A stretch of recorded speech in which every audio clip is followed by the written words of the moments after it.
সব খারাপ খারাপ নয়, কারণ আমরা সব কিছু আমাদের মতো করে চিন্তা করি। কোনো কিছু আমাদের মনের মতো না হলেই আমরা সেটাকে খারাপ বলি। I am giving some examples. আমার এক রিলেটিভ ইন্টার এক্সামে 4.94 পেয়েছে।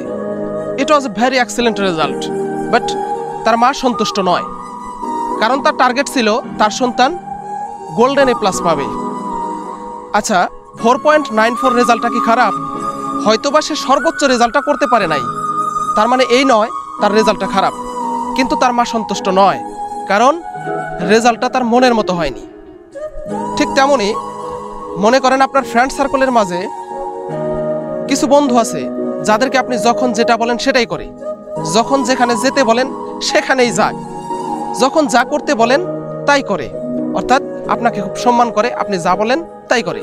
কিন্তু এমন একজন বন্ধু আছে যে নিজস্ব স্টাইলে চলে, নিজের স্বাধীন মতো চলে, আপনাকে খুব একটা পাত্তা দেয় না, আপনি যা বলেন তা খুব একটা করে না। সময়ের ব্যবধানে দেখবেন আপনার এই বন্ধুর সাথে আপনার সম্পর্কের দূরত্ব বাড়ছে, আর অন্যান্য বন্ধুর সাথে আপনার সম্পর্ক আরও গভীর হচ্ছে। তার মানে কি আপনার এই বন্ধু খারাপ? মোটেও নয়, সে আপনার মনের মতো নয়। ঠিক তেমনই জীবনে চলার পথে সবাই আপনাকে পছন্দ করবে না, আপনার সাথে সম্পর্ক ছিন্ন করবে, আপনার সম্পর্কে নেগেটিভ মন্তব্য করবে।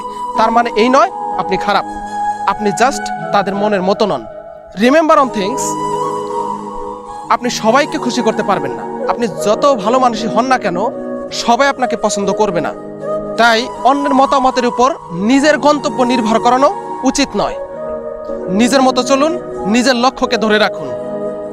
One day you will be successful, ইনশাল্লাহ।